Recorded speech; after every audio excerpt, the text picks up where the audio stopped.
Hi hello, ఎలా ఉన్నారు అందరూ? బాగున్నారా? నేను మీ పద్మ. ఈరోజు ఒక మంచి వీడియోతో మీ ముందుకు వచ్చేసానండి. అదేంటంటే మా సైడ్ అయితే మాకు చిన్నప్పటి నుంచి పిండి ఇడ్లీ అలవాటు అన్నమాట. రవ్వ ఇడ్లీ అసలు అలవాటు లేదు. ఆ పిండిని ఎలా ప్రిపేర్ చేసుకోవాలో ఒకసారి వీడియోలో చూపిస్తాను, చూడండి. నచ్చితే మీరు కూడా ట్రై చేయండి. ఒకే పిండితో 4 రకాల ఐటమ్స్ అయితే చేసుకోవచ్చండి. ముందుగా డిమార్ట్లో అంటే స్మార్ట్ పాయింట్లు ఎక్కడైనా ఉంటాయి, ఇడ్లీ రైస్ అయినా ఉంటాయండి. అవి 2 గ్లాసులు పోసుకున్నా. నెక్స్ట్ వచ్చి మినపప్పు 2 గ్లాసులు, అలాగే రేషన్ బియ్యం కూడా 4 గ్లాసులు పోసుకోవాలి. మొత్తం 8 గ్లాసులు అన్నమాట. ఇందులో కొంచెం మెంతులు, సగ్గు బియ్యం, లాస్ట్లో కొన్ని అటుకులు వేసుకోవాలి. మీ ఇష్టం, అటుకులు వేసుకుంటే వేసుకోండి, లేకపోతే స్కిప్ చేసేయండి. తర్వాత ఈ రేషన్ బియ్యం కదా, కొంచెం ఉప్పు వేసి బాగా నీట్గా క్లీన్ చేసుకోండి, వాష్ చేసుకోండి. నేనైతే ఈ పిండిని మిషన్కి పట్టించేసాను అన్నమాట. పట్టించిన తర్వాత నైట్ మొత్తం మనం బయట పెట్టేస్తాం కదా, బయట పెట్టినప్పుడు మార్నింగ్ కల్లా ఇలా పొంగినట్టు రావాలి. పిండి పులుస్తుంది అన్నమాట. ఇట్లా పులిసినప్పుడే మనకు ఇడ్లీ, దోశ, బోండా, పునుగులు అన్నీ మంచిగా వస్తాయి. ఇట్లా పొంగాలి పిండి. ఇప్పుడు మనమైతే ఇడ్లీకి ప్రిపేర్ చేసుకున్నాం పిండిని. ముందుగా కొంచెం పిండి తీసుకొని అందులో టేస్ట్కి తగ్గట్టు సాల్ట్, అంటు సోడా తప్పనిసరిగా వేయాలండి. కొంచెం వాటర్ పోసుకొని పిండిని ఇలా అయితే రెడీ చేసుకోవాలన్నమాట. రెడీ చేసుకున్న తర్వాత మూత పెట్టేసి ఒక 10 మినిట్స్ అలా పక్కన పెట్టేసుకుందాము. పక్కన పెట్టుకున్నాక మనం ఇడ్లీ పెట్టేసుకున్నాము. రవ్వ ఇడ్లీ అంటే ఒక 5 నిమిషాలకి 10 నిమిషాలకి అయిపోతుంది. ఇది కొంచెం టైం పడుతుంది, అంటే ఒక 5 నిమిషాలు ఎక్స్ట్రా రవ్వ ఇడ్లీ మీద అంతే. 10 నిమిషాలు 15 నిమిషాలకి మన ఇడ్లీ అయితే రెడీ అయిపోతుంది అన్నమాట. ఉడకాలి కదా మంచిగా. చూడండి ఎంత బాగా వచ్చేసాయో, మెత్తగా దూదుల్లాగా ఉన్నాయి మన ఇడ్లీ అయితే తెల్లగా.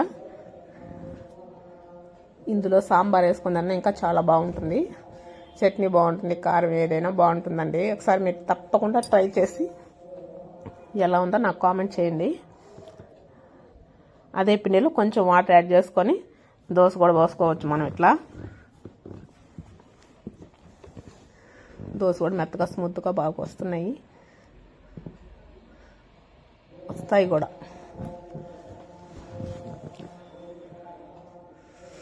ఎర్రగా కాలుతూ బాగుంటుంది దోశ.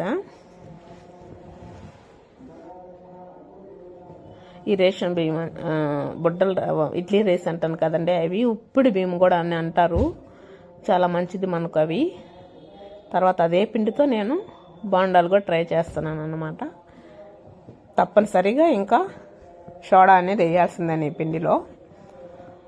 2 ఆనియన్స్ అయితే కట్ చేసుకున్న పెద్దవి. మాకు ఆనియన్స్ ఎక్కువ వేస్తే బోండా చాలా బాగుంటుంది, చాలా ఇష్టం అన్నమాట. బాగా తింటారు పిల్లలు కూడా. అందుకని నేను ఆనియన్స్ అనేటివి ఎక్కువ వేసాను. ఈ పిండిని చేత్తోనే కలుపుకొని మంచిగా అనిపిస్తుంది, బాగా కలుస్తుంది కూడా. ఇలా బాగా మిక్స్ చేసుకున్న తర్వాత మైదా అనేది తక్కువ వేసుకోవాలి ఎప్పుడైనా, అప్పుడే బోండా నీకు క్రిస్పీగా బాగా వస్తుంది. నేను 2 స్పూన్స్ అయితే మైదా వేసుకున్నాను. మీరు పిండి ఎంత వేస్తున్నారో దానికి తగ్గట్టు వేసుకోండి. 3 స్పూన్స్ అట్లా, కొంచెం ఎక్కువ ఉంటే 3 స్పూన్స్ అట్లా వేసుకోండి. ఎక్కువ వేస్తే మాత్రం బోండా బాగోదు, అది నారలాగా అన్నట్టు వచ్చేస్తుంది అన్నమాట. ఇప్పుడు ఆయిల్ అయితే వీటెక్కింది. మన బుడ్డు బోండాలు అయితే అందులో వేసేసాము. ఈ బోండాలలో కూడా ఏంటంటే మనం ఆయిల్ వేసినప్పుడు లోపల నుంచి పిండి అనేది ఇలా బయటికి రావాలి. అప్పుడే బోండా క్రిస్పీగా టేస్ట్గా ఉంటుందన్నమాట. మీరు ఎప్పుడైనా గమనించండి. మన ఛానల్ని సబ్స్క్రైబ్ చేసుకోకపోతే సబ్స్క్రైబ్ చేసుకోండి. ప్లీజ్ లైక్ చేయండి, షేర్ చేయండి వీడియో మీకు నచ్చితే. బాయ్ అండి. గుంత పొంగనాలు ఇంకొక వీడియోలో చేస్తాను, చేసి మరి చూపిస్తాను. బాయ్.